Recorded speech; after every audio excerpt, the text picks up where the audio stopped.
فقد أبى أو كما قال عليه الصلاة والسلام.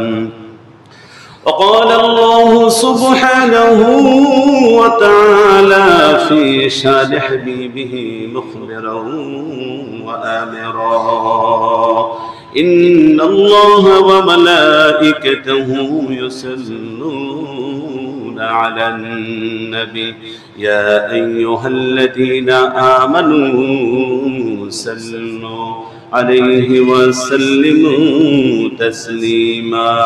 সকলে দরুদ পড়ি। اللهم صل على محمد وعلى آل محمد كما صليت على إبراهيم وعلى آل إبراهيم إنك حميد مجيد. اللهم بارك على محمد وعلى آل مجيد. لا إله إلا الله لا إله إلا الله لا إله إلا الله محمد رسول الله صلى الله عليه وسلم صلى الله عليه وسلم. तौहीद तो सीना में अमानत है हमारा, आसान ही मिटाना नाम निशान मुसलमान. एक हाथ में तलवार एक हाथ में कुरान. আলহামদুলিল্লাহ, মহান আল্লাহ রাব্বুল আলামিনের আলিশান দরবারে অগণিত অসংখ্য শুকরিয়া যে আল্লাহ রাব্বুল আলামিন আমাদেরকে তার মহান এক হুকুম জুমার নামাজের উদ্দেশ্যে, সপ্তাহের মধ্যে সর্বশ্রেষ্ঠ দিন জুমার দিন, ইবাদতের মধ্যে সর্বশ্রেষ্ঠ ইবাদত নামাজের উদ্দেশ্যে পৃথিবীর শ্রেষ্ঠতম স্থান মসজিদে আমাদেরকে যথা সময়ে আসার বসার তৌফিকটুকু দিয়েছেন। এজন্য একমাত্র শুধুমাত্র সেই মহান রব্বুল আলামিনকে সন্তুষ্ট করার লক্ষ্যে হৃদয়ের সবটুকুন ভালোবাসা আবেগ উজাড় করে দিয়ে উচ্চ কণ্ঠে আওয়াজ দিয়ে বলছি আলহামদুলিল্লাহ। আমরা সকলে বলি রব্বানা লাকাল হামদ হামদান কাসীরান তাইয়িবান মুবারাকান ফীহি ইয়া রাব্বি লাকাল হামদ কামা ইয়ানবাগি লিজালালি ওয়াজহিকা ওয়া আযীমি সুলতানিকা। প্রশংসা করলাম কার? সমস্ত প্রশংসার মালিক কে?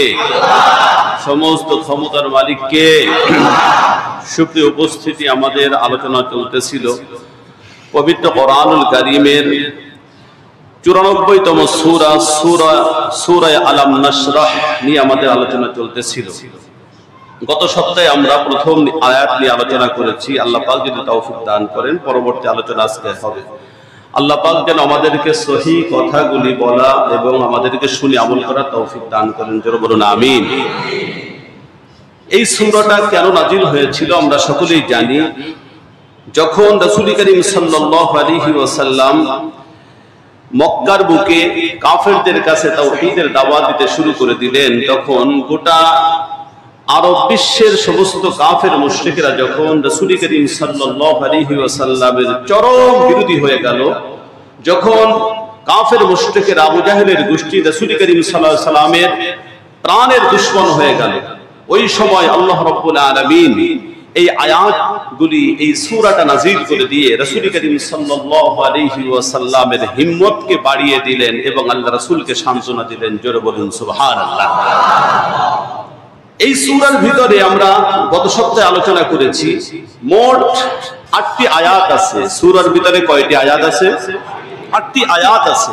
প্রথম 4 আয়াতের ভিতরে আল্লাহ রাব্বুল আলামিন বিশ্বনবী সাল্লাল্লাহু আলাইহি ওয়াসাল্লামকে দেওয়া, আল্লাহ রাসূলের উপরে দেওয়া প্রদত্ত নিয়ামতের বর্ণনা দিয়েছেন প্রথম 4 আয়াতের ভিতরে। এরপরে 2 আয়াতের ভিতরে আল্লাহ রাব্বুল আলামিন বিশ্বনবীকে দিয়েছেন সান্ত্বনা, আর এর শেষ সর্বশেষ দুইটি আয়াতের ভিতরে রাসূল করিম সাল্লাল্লাহু আলাইহি ওয়াসাল্লামকে আল্লাহ পাক দিয়েছেন দিক নির্দেশনা। তাহলে প্রথম 4 আয়াতের ভিতরে আল্লাহ পাক বিশ্বনবীর উপরে দেওয়া নিয়ামতের বর্ণনা করেছেন। এরপরের 2 আয়াতের ভিতরে আল্লাহ রাব্বুল আলামিন বিশ্বনবীকে সান্ত্বনা দিয়েছেন।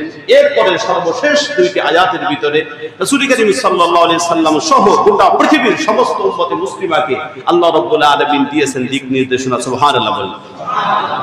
তাহলে আল্লাহ রাব্বুল আলামিন কোন নিয়ামতগুলি রাসূল করিম সাল্লাল্লাহু আলাইহি ওয়াসাল্লামকে দিয়েছেন এবং ওখান থেকে আমাদের জন্য কি শিক্ষা, একটু ভালোভাবে বোঝার চেষ্টা করি। সর্বপ্রথম আয়াতের ভিতরে আল্লাহ রাব্বুল আলামিন বলছেন, আলাম নাশরাহ লাকা সাদরাক, নবী হে, আমি কি আপনার বক্ষকে উন্মোচন করে দেইনি?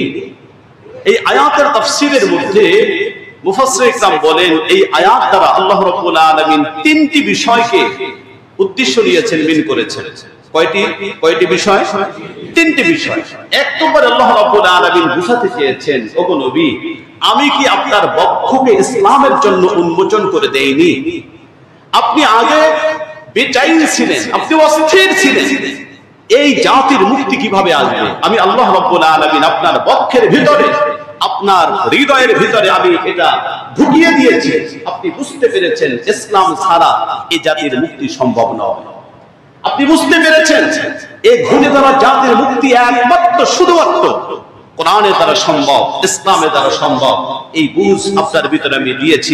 ইসলামের জন্য আপনার হৃদয়, আপনার মন, আপনার আত্মাকে আমি আল্লাহ পাক উন্মোচন করে দিয়েছি। জোরে বলুন সুবহানাল্লাহ। আমি বলেছি না, এটা হচ্ছে বিশাল বড় এক নিয়ামত। ইসলামের জন্য হৃদয় উন্মোচিত হওয়া, ইসলাম বুঝতে পারা, এর চাইতে বড় নিয়ামত আকাশের নিচে জমিনের উপরে আর হতে পারে। সমস্ত নবী পয়গম্বর এই নিয়ামতটা আল্লাহ পাকের কাছে চেয়ে নিয়েছিলেন, কিন্তু আল্লাহ রাব্বুল আলামিন বিশ্বনবী সাল্লাল্লাহু আলাইহি সাল্লামকে এমনিতেই দিয়েছেন, আল্লাহর কাছে চাইতে হয় নাই। সুবহানাল্লাহ। এজন্য আল্লাহ রাব্বুল আলামিন পবিত্র কোরআনুল কারীমের ভিতরে বলে দিয়েছেন, আফামান শারাহাল্লাহু সাদরাহু লিল ইসলামি ফাহু আলা নূরিন মির রাব্বি ফাওয়াইলুল লিল কাসিয়াতি কুলুবুহুম মিন যিকরিল্লাহ।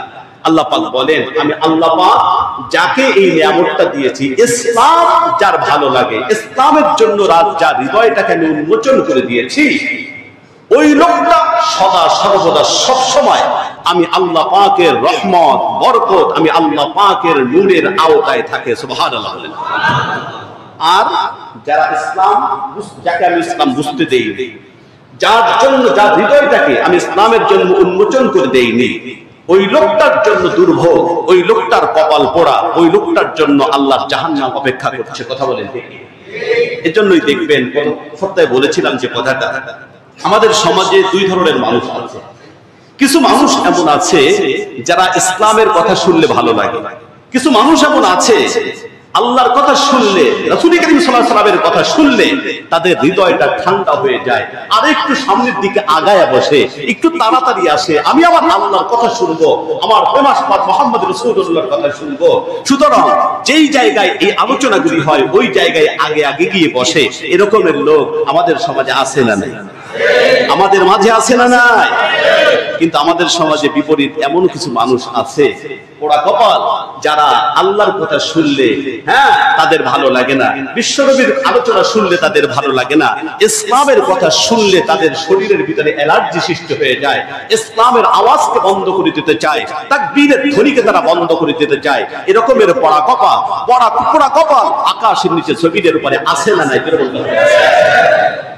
কিন্তু আপনারা বলুন, আল্লাহর এই জমিন থেকে আল্লাহর দ্বীন, ইসলাম, আল্লাহর আওয়াজ, আল্লাহর বরত্বের ধ্বনি বন্ধ করা সম্ভব? আর একটু আসতে বলেন, সম্ভব? কারণ কিয়ামত পর্যন্ত আল্লাহ পাক ইসলামের আলো কিয়ামত পর্যন্ত পৃথিবীতে রাখবেন। কোরআন কেউ বুঝতে পারবে না, কোরআনের আলো দিক দিগন্ত, পৃথিবীর দিক দিগন্ত পর্যন্ত ছড়িয়ে দিবেন। এই দায়িত্ব নিয়েছেন কে? জোরে বলতে হবে কে? আমার মুসলমান ভাইয়েরা, কবির মনোযোগ। এজন্য আল্লাহ রাব্বুল আলামিন ভালোভাবে পবিত্র কোরআনুল কারীমের ভিতরে সুস্পষ্টভাবে ঘোষণা করে দিয়েছে, যাদের ইসলাম ভালো লাগে না, কোরআনের আওয়াজ যাদের ভালো লাগে না, কোরআন যাদের ভালো লাগে না, ওদের কপাল পড়ে গেছে। তোমরা আল্লাহর কাছে দোয়া করো, বেশি বেশি আল্লাহর কাছে দোয়া করো, আল্লাহ তুমি আমাদের জন্য আমাদের হৃদয়টাকে, আমাদের বক্ষটাকে ইসলামের জন্য উন্মোচন করে দাও, আমাদের হৃদয়টাকে তুমি শক্ত করে দিও না। বন্ধুরে আমার, আমাদের সমাজের বহু মানুষ এমন আছে, আল্লাহর কথা শুনলে ভালো লাগে, আল্লাহর কথা শুনলে মনটা বিগলিত হয়ে যায়, কোরআনের আওয়াজ শুনলে তাদের অন্তরটা প্রশান্ত হয়ে যায়। কিন্তু বিপরীত মানুষ আছে যাদের কোরআনের আওয়াজ ভালো লাগে না, কথা বলেন ঠিক কিনা? এমন মানুষ আমাদের সমাজে আছে যারা জাহান্নামের কথা শুনলেও তাদের চোখ দিয়ে একটু পানি বের হয় না, কবরের শাস্তির কথা শুনলেও তাদের চোখ থেকে পানি বের হয় না। অনেকেই বলে এই আরজি করে, হুজুর কিভাবে চোখ থেকে একটু পানি আনা যায়? চোখ থেকে তো পানি আসে না, বের হয় না। এটা কিন্তু লক্ষণটা ভালো নয়, এই লক্ষণটা ভালো নয়। যদি চোখ থেকে পানি বের না হয়, কবরের আযাবের কথা শুনলে চোখ থেকে যদি পানি বের না হয়, জাহান্নামের ভয়াবহতার কথা শুনলে যদি চোখ থেকে পানি বের না হয়, তাহলে বুঝতে হবে গুনাহের কারণে অন্তরটা কঠিন হয়ে গিয়েছে, শক্ত হয়ে গিয়েছে। সুতরাং আল্লাহর কাছে তওবা করা দরকার, অন্তর থেকে, কথা বলে ঠিক না? আল্লাহর কাছে বেশি বেশি দোয়া করতে হবে। দ্বিতীয় নম্বর, আল্লাহ পাক বিশ্বনবী সাল্লাল্লাহু আলাইহি ওয়াসাল্লামকে বলছেন, তোমার অন্তরটাকে, তোমার হৃদয়টাকে আমি কি উন্মোচন করে দেইনি? দ্বিতীয় নম্বর উদ্দেশ্য হলো, এটার দ্বারা উদ্দেশ্য শরহে সদর, অর্থাৎ বক্ষ বিদীর্ণ। আল্লাহ রাসূল সাল্লাল্লাহু আলাইহি ওয়াসাল্লামকে আল্লাহ রাব্বুল আলামিন সিনা চাক করেছেন, যেটাকে ওপেন হার্ট সার্জারি বলা হয়।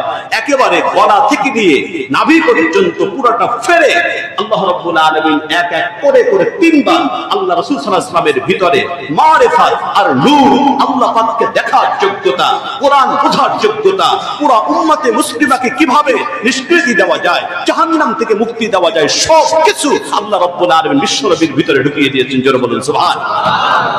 তৃতীয় নম্বর, আল্লাহ রাসূল সাল্লাল্লাহু আলাইহি ওয়াসাল্লামকে আল্লাহ পাক বলছেন, হে, আমি কি আপনার বক্ষকে উন্মোচন করে দেইনি? এই কথার অর্থ হলো, আমি আল্লাহ রাব্বুল আলামিন আপনাকে ন্যারো মাইন্ডেড বানাইনি, আমি আল্লাহ রাব্বুল আলামিন আপনাকে বানিয়েছি ব্রড মাইন্ডেড। আমি আল্লাহ পাক আপনার হৃদয়টাকে অনেক বড় করে দিয়েছি, আপনার হৃদয়টা অনেক বড়। কিন্তু দেখা যায় আল্লাহ রাসূলের সিফাত, আল্লাহ পাক বলছেন আপনার হৃদয়টাকে বড় করে দিয়েছি, কিন্তু উল্টা আমরা আল্লাহ রাসূলের উম্মত হওয়ার পরেও আমাদের হৃদয়টা কিন্তু বড় নয়, আমাদের হৃদয়টা কিন্তু ছোট। কথা বলেন ঠিক কিনা? এজন্যই কিন্তু আমাদের ভিতরে মারামারি কাটাকাটি। গত সপ্তাহে বলেছি না, টুপি একটা দেখলেই আমরা মনে করি টুপি দেখলেই তো হবে না, এটা কোন পীরের মুড়ি তাকে সেটা দেখতে হবে। একে জামাত পড়ে নাকি কওমি, আলিয়ায় পড়ে নাকি কওমিতে পড়ে, একে সুন্নি না ওয়াহাবি, এই সমস্ত ধ্যান ধারণা আমাদের মাথার ভিতরে কাজ করে। কথা বলেন ঠিক কিনা? সুতরাং দেখা যায় টুপি আছে, দাড়ি আছে, কিন্তু যদি বোঝা যায় ও সুন্নি, তাহলে ওর উপরে যদি কাফের মুশরিকরা নির্যাতন চালায়, কিন্তু আমাদের একটুও খারাপ লাগে না, আমরা আরো হাতে তালি দেই, এই তো ভালো হয়েছে। কথা বলেন, এরকমের যদি হয়, বলেন এই সুযোগে কাফের মুশরিকরা আমাদেরকে শেষ করে দিবে না, তা কাদেরকে শেষ করে দিবে? সুতরাং আমাদের মনটাকে একটু বড় করতে হবে, মনটা বড় করতে হবে। হ্যাঁ, শাখাগত পার্থক্য আমাদের থাকবে, শাখাগত পার্থক্য থাকবে, কিন্তু মৌলিক বিষয়ে আমরা যদি সবাই এক, যদি বলে, জোরে বলতে হবে, আমাদের রব কয়জন? একটু জোরে বলেন তো। একজন। বলেন যারা কওমি তারা কি বলে রব দুইজন বলে? যারা আলিয়া তারা কি বলে রব দুইজন? যারা সুন্নি তারা কি বলে রব দুইজন? হ্যাঁ, সুতরাং সরসিনার পীর বলেন, হ্যাঁ চরমোনার পীর বলেন, সবাই তো আমাদের রবকে এক বলে, এক এবং অদ্বিতীয় আমাদের রব। সুতরাং এই ক্ষেত্রে সবাই যেহেতু এক, সবাই যেহেতু বলে আমাদের নবী মুহাম্মদ রাসূলুল্লাহ সাল্লাল্লাহু আলাইহি ওয়াসাল্লাম, সবাই যখন বলে কোরআন এটা আল্লাহর কালাম, কোরআন হচ্ছে জাতির মুক্তির দিশা দিতে পারে, সুতরাং এই কথা যারা স্বীকার করে, সাময়িক অন্য বিষয়গুলি পার্থক্য থাকলেও, শাখাগত পার্থক্য থাকলেও ওগুলি দূরে রাখতে হবে। এক জায়গায় যেহেতু আমরা সবাই এক, আমাদের রব আল্লাহ। সুতরাং কাফের মুশরিকরা যদি কোনো সুন্নির উপরে আক্রমণ করে, আমাদের ব্যথা লাগতে হবে। কাফের মুশরিকরা যদি কোনো কোনো অন্য কোনো ব্যক্তির উপরে, যার টুপি আছে, মাথায় আছে, তার উপর যদি নির্যাতন করে, আমরা এক হয়ে ওই কাফেরদের বিরুদ্ধে আন্দোলন করার প্রয়োজন আছে না? না, জোরে বলতে হবে আছে। এটা যদি আমরা পারি, তাহলে দেশের ভিতরে শান্তি আসবে এবং কাফের মুশরিকদের নির্যাতন থেকে আমরা বেঁচে যাব। কথা বলেন ঠিক? এটা আমরা হতে পারছি না বলেই দেখেন গোটা পৃথিবীতে মুসলমানদের সংখ্যা কি আজকে কম না বেশি? যেই সময় মুসলমানদের সংখ্যা ছিল 313 জন, ওই সময় কিন্তু কাফের মুশরিকরা মুসলমানদেরকে বাঘের মতো ভয় পেত, বাঘের মতো ভয় পেত। যেই সময় মুসলমানদের সংখ্যা 1000, কাফেরদের সংখ্যা হাজার হাজার লক্ষ লক্ষ, গোটা পৃথিবী জুড়ে কাফের মুশরিক, কিন্তু মুসলমানদের দিকে চোখ রাঙিয়ে তাকানো তার সাহস পেত না। কারণ মুসলমানরা ছিল একটা ইউনিটি, ছিল ঐক্য ছিল তাদের ভিতরে। ওয়াতাসিমু বিহাবলিল্লাহি জামিআ ওয়া লা তাফাররাকু, তারা ছিল এক। তারা শপথ করেছিল এক মুসলমানের উপরে, এক মুসলমানদের দিকে যদি কেউ চোখ রাঙিয়ে তাকায় তাহলে আমরা সম্মিলিতভাবে ওর চোখ উপড়ে ফেলব। যখন এই ধ্যান ধারণা ছিল, যখন সবাই এক ছিল, কাফের মুশরিকরা মুসলমানদের উপর এই ধরনের নির্যাতন করতে পারে নাই। কথা বলেন ঠিক কিনা? এখন গোটা পৃথিবীতে একজন নয়, দুইজন নয়, গোটা পৃথিবীতে প্রায় 200 কোটি মুসলমান, প্রায় 200 কোটি মুসলমান। কিন্তু দেখেন গোটা পৃথিবীতে আজকে মুসলমান নির্যাতনে নিপীড়িত। আল্লাহ পাক যেন আমাদের মনটাকে বড় করে দেন, জোরে বলুন আমিন। আমাদের মনটাকে আল্লাহ পাক যেন উদার করে দেন, জোরে বলুন আমিন। আমার মুসলমান ভাইরা গভীর মনোযোগ। আল্লাহ রাব্বুল আলামিন এই সূরা আলাম নাশরাহ এর দ্বিতীয় এবং তৃতীয় আয়াতের ভিতরে আল্লাহ রাব্বুল আলামিন বিশ্বনবী সাল্লাল্লাহু আলাইহি ওয়াসাল্লামকে যে নিয়ামতটা দিলেন, গভীর মনোযোগ। আল্লাহ রাব্বুল আলামিন বলেন, আল্লাহ রাব্বুল আলামিন বলেন, ওয়া ওয়াদা'না আনকা বিযরাকাল্লাযী আনকাযা যাহরাক, জোরে বলেন আল্লাহু আকবার। আল্লাহ রাব্বুল আলামিন বলেন, নবী হে, আমি আপনার পিঠের থেকে, আপনার পিঠ থেকে আপনার বোঝাকে আমি নামিয়ে দিয়েছি। ও নবী, আপনি কোনো চিন্তা করবেন না। আপনার পিঠের উপরে যে বোঝা ছিল, যেই বোঝার কারণে আপনার কোমরটা নুয়ে যেত, যেই বোঝার কারণে আপনি আপনার চলতে কষ্ট হয়ে যেত, যেই বোঝা নিয়ে আপনি সমাজে চলাফেরা করতে আপনার কষ্ট হয়ে যেত, এই বোঝা আমি আল্লাহ রাব্বুল আলামিন নিজের হাতেই দূরীভূত করে দিয়েছি, নামিয়ে দিয়েছি। জোরে বলুন সুবহানাল্লাহ। কি বোঝা রাসূল করিম সাল্লাল্লাহু আলাইহি ওয়াসাল্লামের পিঠের উপরে ছিল, সেটা আল্লাহ পাক নামিয়ে দিয়েছে। তাফসীরের ভিতরে এর দুইটা ব্যাখ্যা, জোরে বলতে হবে কয়টি ব্যাখ্যা? আপনারা কি শুনতেছেন কথা? তাকবীর দেন তো, নারে তাকবীর। দুইটি ব্যাখ্যা। এক নম্বর ব্যাখ্যা হলো, সেটা হলো গুনাহের বোঝা আল্লাহ পাক নামিয়ে দিয়েছেন। গুনাহের বোঝা রাসূল করিম সাল্লাল্লাহু আলাইহি ওয়াসাল্লাম গুনাহের বোঝা নামিয়ে দিয়েছেন। এই কথার অর্থ কি? আল্লাহ রাসূল কি নাউযুবিল্লাহ গুনাহ করেছিলেন? আল্লাহ রাসূলের একটা গুনাহ ছিল না।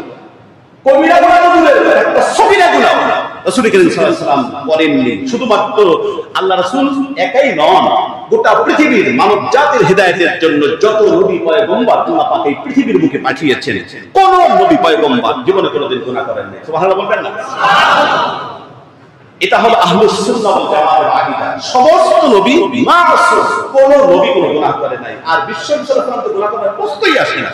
কিন্তু তারপরে নবী সাল্লাল্লাহু আলাইহি ওয়াসাল্লাম তিনি সবসময় একটা শঙ্কায় থাকতেন, আল্লাহ কি আমার উপরে কখনো রাগান্বিত হয়ে যান কিনা, আমার কি কোনো গুনাহ হয়ে গেল কিনা, আমার কোনো অপরাধ হয়ে গেল কিনা। এই জন্য সবসময় একটা চিন্তায় থাকতেন, আমার কোনো গুনাহ হয়ে গেল কিনা।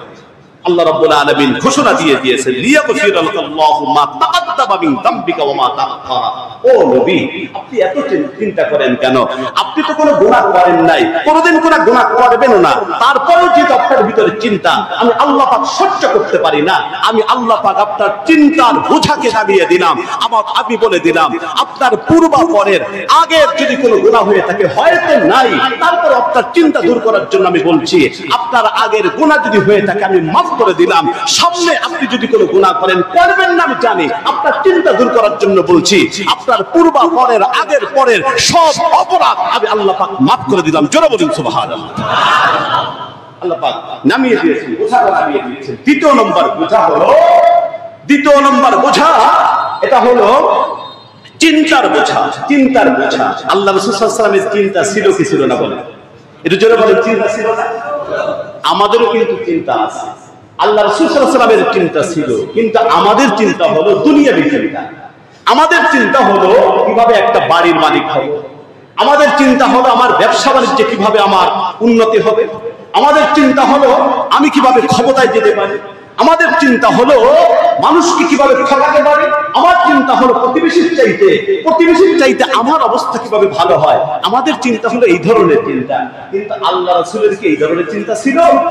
আল্লাহ রাসূলের কিন্তু এই ধরনের চিন্তা ছিল না। আল্লাহ রাসূলের চিন্তা ছিল হলো কিভাবে আমার উম্মত আর উম্মতির মুক্তি হয়, কিভাবে আমার সকল উম্মত আর উম্মতি জাহান্নাম থেকে মুক্তি পেয়ে যায়, আল্লাহর জান্নাতি হয়ে যায়। কথা বলেন ঠিক কিনা? রাসূল করিম সাল্লাল্লাহু আলাইহি ওয়াসাল্লাম আমাদেরকে নিয়ে এমন চিন্তা করতেন, এত চিন্তা করতেন। হ্যাঁ, আল্লাহ রাব্বুল আলামিন বলেন লাআল্লাকা বাখিরুন নাফসাক। হ্যাঁ, আল্লাহ পাক বলছেন নবী হে, আপনি কি আপনার উম্মতের জন্য চিন্তা করতে করতে আপনার নিজেকে কি শেষ করে দিবেন? আপনি কি শেষ করে দিবেন নিজেকে? না, এত চিন্তা আপনি করেন কেন? যান, আপনার এই চিন্তার বোঝা আমি হালকা করে দিলাম, আপনার চিন্তার বোঝা আপনার পিঠ থেকে আমি নামিয়ে দিলাম। জোরে বলুন সুবহানাল্লাহ।